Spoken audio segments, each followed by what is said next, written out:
Civic volunteer ঝাড়াই বাছাইয়ে নির্দেশিকা জারি করলো স্বরাষ্ট্র দফতর। সিভিক ভলেন্টিয়ারদের যোগ্যতা ফের যাচাই। সিভিক ভলেন্টিয়ার এবং গ্রিন পুলিশদের ঝাড়াই বাছাই হবে। গতকাল একথা জানিয়েছিলেন মুখ্যমন্ত্রী শুভেন্দু অধিকারী এবং দেখা যাচ্ছে এবার নির্দেশিকা জারি করা হয়েছে স্বরাষ্ট্র দফতরের তরফে। আমাদের সঙ্গে অমিত রয়েছেন প্রতিনিধি। অমিত, কিভাবে যোগ্যতা যাচাই হবে এবং তার যোগ্যতার মাপকাঠি কি হবে, কোন বিষয়গুলোর উপর নজর দেওয়া হবে? তো প্রথমেই জানিয়ে রাখবো, এই প্রক্রিয়া 90 দিনের মধ্যে সম্পন্ন করতে চাইছে রাজ্য সরকার।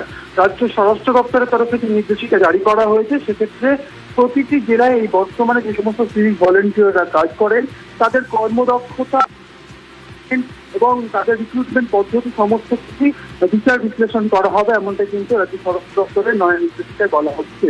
সেক্ষেত্রে প্রতিটি জেলার জেলা শাসক, পুলিশ সুপার এবং একজন অবসরপ্রাপ্ত বিচার বিভাগীয় কর্মকর্তার নেতৃত্বে রিভিউ কমিটি গঠন করা হবে।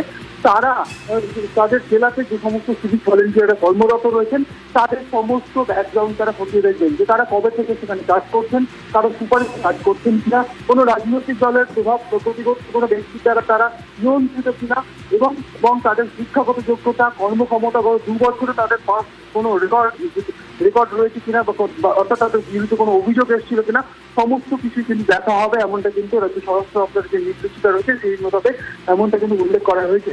স্বাভাবিকভাবেই 90 দিনের মধ্যে প্রক্রিয়া শেষ করা হবে এবং যাদের বিরুদ্ধে অভিযোগ উঠে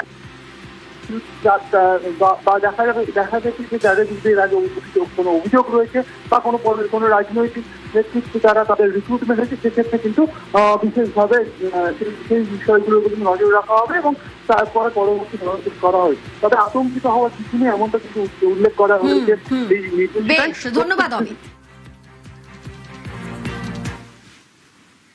আমরা 2000 টাকা কেন করেছি তার কারণ হচ্ছে আমরা সিভিক ভলেন্টিয়ার, ভিলেজ পুলিশ, আমাদের অন্যান্য যেগুলো আছেন কন্ট্রাকচুয়াল, এদের অনেক জল মিশানো, এদের যোগ্যতা নেই, অনেকেরই এডুকেশন সার্টিফিকেট ভুয়া, অনেকেই পার্টির ক্যাডার হিসেবে কাজ করেন, নিজের কাজ করেন না, অনেকেরই শারীরিক দক্ষতা নেই, অনেকের বয়সের সার্টিফিকেট ভুয়া। আপনাদের আপাতত 2000 টাকা দিয়েছি, কিন্তু একটু ঝাড়াই বাছাই হবে, এটা এখন থেকে মেন্টাল প্রস্তুতি রাখতে পারেন।